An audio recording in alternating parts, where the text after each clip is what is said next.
C'est un plaisir de vous retrouver encore ce soir pour vous informer. Bonsoir messieurs et dames, bienvenue à cette édition dominicale sur Antenne A, la chaîne des références. Nous ouvrons ce journal avec une nouvelle triste. Le commandant de la 8e région militaire de forces armées de la République démocratique du Congo est décédé ce dimanche en Afrique du Sud. Le général Lucien Baouma avait fait un accident vasculaire cérébral, une nouvelle qui a consterné beaucoup de gens, parmi lesquels le gouverneur de la province du Nord Kivu. En effet, Julien Paluku a publié un communiqué et John Gomba vous en donne la substance. Le commandant de la 8e région militaire, le général-major Lucien Baouma Mbamba, est décédé en Afrique du Sud à la suite d'une courte maladie due à un accident vasculaire cérébral, AVC, annonce un communiqué publié par le gouverneur du Nord Kivu. Selon Julien Paluku, le général Baouma avait redonné de la dignité aux forces armées de la RDC en conduisant les opérations contre le M23 ainsi que la destruction des capacités nocives des rebelles ougandais des ADF Nalu présents dans les territoires des Béni depuis les années 90.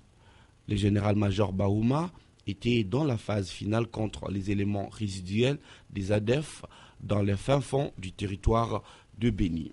Dépêché rapidement en Afrique du Sud par le président de la République à bord d'un avion médicalisé, le général-major n'a pas survécu à la maladie qu'il a emportée ce dimanche 31 août aux petites heures du matin. Le gouverneur du Nord Kivu appelle la population de sa province au calme ainsi que les forces de sécurité car, poursuit-il, ils sont nombreux, les ennemis de la paix qui profitent des pareils moments pour infiltrer les différentes couches de la population en vue d'y semer des messages de division. Fin de citation. Que son âme repose donc en paix. La question de la sécurité dans l'Est de la République démocratique du Congo sera à l'ordre du jour du sommet qui va se tenir à la mi-septembre à New York aux États-Unis d'Amérique. Coordonnateur du mécanisme national de suivi, François Mamba, revient sur l'ordre du jour de la 4e évaluation de l'accord cadre. Il est au micro de John Gombois. Quelle est la meilleure manière d'en finir avec cette force négative rwandaise qu'on appelle les FDLR d'une part, comment définitivement clôturer le dossier AM23 et les questions économiques qui vont également être à l'ordre du jour à New York sur les FDLR. J'ai eu l'occasion d'insister sur le fait que ce dossier en réalité ne devait pas poser polémique, il ne devait pas donner lieu à la polémique. Parce que tout le monde est d'accord que 20 ans c'est trop, c'est la position du président de la République. Les FDLR doivent quitter les territoires de la République démocratique du Congo, tous comme ils sont, pas un seul ne doit rester sur notre territoire. Alors pourquoi il y a toutes ces discussions, des communiqués qui sortent à gauche et à droite? Parce qu'au niveau de la communauté internationale, tout le monde n'est pas d'accord sur la manière de procéder. Mais la République du Congo a une expérience, ça fait 20 ans que ces gens-là sont là. Il y a eu beaucoup de choses qui ont été tentées, d'abord par le Rwanda, qui s'est déjourné sur le flanc est de notre pays pendant des années. Ensemble, entre le Rwanda et la République du Congo, on a parlé d'Amani, on a parlé d'autres formes de frappes communes qui ont été organisées à des coûts parfois exorbitants en termes de coûts politiques dans notre pays. Nous savons que ces gens-là, ce n'est pas un front classique, c'est quelque chose qui s'apparente à une guérilla tant ils sont mélangés à la population et tout ça, etc. Alors la méthodologie et l'approche du gouvernement de la République du Congo est très claire. Premièrement, en effet, donner une chance à ceux qui le souhaitent dans le camp des FDLR, conformément d'ailleurs à un engagement qu'ils ont semblé avoir pris eux-mêmes, de déposer les armes. Il y en a quelques 200 aujourd'hui. Ce n'est pas suffisant, parce que nous savons qu'il y en a entre 1400 et 1500. Deuxièmement, conformément à une décision commune, qui n'est pas la décision de la République démocratique du Congo seule, mais qui a été prise dans le format ministériel CIRGL et SADC, on a dit 6 mois à partir du mois de juillet. Nous y reviendrons donc en fin du jour de journal. Rendons-nous au sud Kivu maintenant, où 3 personnes sont mortes à Bunyakiri, asphyxiées par un gaz dont l'origine n'est pas encore connue. Une équipe de la MONUSCO s'était rendue sur place pour s'enquérir de la situation. Nous retrouvons Mitima de la Chance de Bukavu dans cette correspondance. 3 personnes sont mortes miraculeusement à Chigomba, dans la localité de Bunyakiri, en territoire de Kalehe, au nord-ouest de la ville de Bukavu. Cela s'est passé dans l'après-midi du mercredi 27 août, lorsque 2 d'entre elles étaient en train de creuser un trou qui devrait servir de toilette, tandis que l'autre se tenait juste à côté du trou. Des sources concordantes indiquent que ces 3 jeunes gens qui sont morts seraient en contact dans ce trou avec un gaz dont l'identité n'est pas jusque-là connue. Cette situation a créé la panique parmi les habitants aux alentours et certains auraient même commencé à dégager les milieux. Selon Serge Namira, président provincial de la mutualité des Batembo au sud Kivu, Buuma Batembo, une équipe d'experts de la MONUSCO a été déployée urgemment sur les lieux du drame pour s'enquérir de la situation. Toujours à Bunyakiri, mais dans un autre registre, les autorités locales et la milice Raia Mutomboki sont en pourparlers depuis quelques jours. L'idée est de convaincre ces Raia Mutomboki à quitter la brousse et intégrer soit les forces armées de la République démocratique du Congo, soit la vie civile. Et ces pourparlers s'inscrivent dans le cadre du programme DDRRR. Il y a 2 semaines, les affrontements entre les Raia Mutomboki et les FRDC ont fait une trentaine de morts à Bunyakiri, des maisons pillées, d'autres incendiées et plusieurs habitants ont fui leurs maisons. Bukavu, Mitima de la Chance, Antenne A.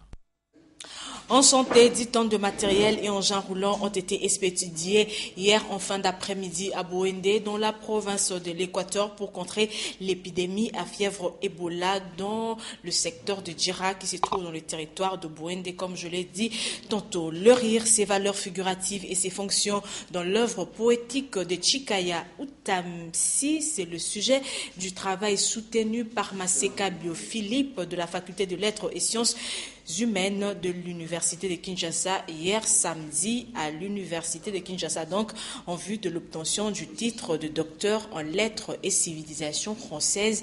Popol Ziakaou, Magali Sissi. Ce travail de 528 pages se rapporte à la production littéraire de l'écrivain brazzavillois de Chikaya Utamsi Masegabo, dont la principale caractéristique des œuvres de Chikaya est le rire. Pour cet écrivain, le rire est la principale arme pour faire face aux différents problèmes de la vie. Après avoir siégé à huis clos, les membres du jury ont donné au récipiendaire la mention la plus grande distinction. Ému, remercie l'assistance. Je voudrais également maintenant remercier toutes les autorités académiques de l'université, en commençant par le recteur, le secrétaire général, le doyen de la faculté et tous les professeurs que j'ai eu à fréquenter. Et je voudrais, avec beaucoup de sympathie, je l'emploie dans le sens étymologique de sympathie, c'est-à-dire qu'ils ont souffert avec moi, et je leur dis un grand merci. Je dis également un grand merci à, comme j'ai dit, à ce bel auditoire que vous composez, des amis, des autorités, des sénateurs, des parlementaires, et tous les autres amis que je ne voudrais pas citer pour ne pas oublier d'en citer un membre de ma famille que je vois. Que cette journée soit la vôtre, je vous l'ai dit, parce que vous êtes là avec moi, soyez heureux avec moi ensemble. Je vous dis merci. Témoin direct de l'évolution de ce travail de longue haleine, professeur Ngouma apprécie. Ce qu'il a produit pour sa faculté, pour l'université, pour le pays et pour le monde ressemble tout à fait à lui. C'est quelqu'un qui prend très au sérieux ce qu'il fait. Et l'encadrement qu'il a eu au sein de la faculté des lettres et sciences humaines reste une des plus grandes facultés, je peux dire même du monde. Après cette soutenance, le professeur Masegabo est le premier docteur au département de lettres et civilisation française de la faculté de lettres et sciences humaines de l'université de Kinshasa. Le Parti du peuple pour la reconstruction et la démocratie PPRD affûte déjà ses armes pour les élections à venir. C'est ce qui justifie la descente à Matadi d'une délégation du secrétariat général de ces partis avec à sa tête Évariste Bouchab, secrétaire général, venu pour installer le nouveau président interfédéral en la personne de Jacques Mbadou. Plus de détails avec notre correspondant à Matadi, Élisée Wawara Kiza. C'est depuis le vendredi 29 août et lieu l'installation du président interfédéral du PPRD Bas-Congo, Jacques Mbadou, par Évariste Bouchab, secrétaire général de ce parti à l'Hôtel des Diables. Après la lecture de la décision de cette nomination depuis le 7 avril 2014 par la secrétaire exécutive nationale Marie-Lise Mouangé, Évariste Bouchab, debout devant l'actuel interfédéral de Bas-Congo, lui a remis la décision et demande à toutes les structures de ce parti dans le Bas-Congo de s'y soumettre.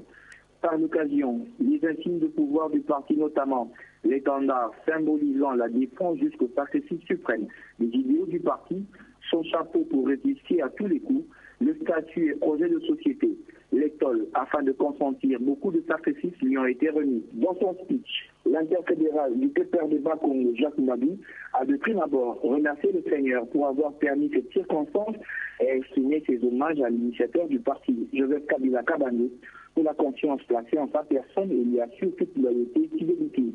Pour la visibilité du PPRD dans le Bas-Congo, Jacques Mbadou propose la nomination de 36 chargés de mission afin d'identifier les potentialités et ressources humaines en vue des échéances électorales prochaines. Par l'occasion, il a demandé à tous ceux qui se retrouvent dans le slogan du PPRD de briller ses faiblesses, de se pardonner mutuellement, de regarder dans la même direction afin de soutenir l'autorité morale. Évariste Bouchab a pour sa part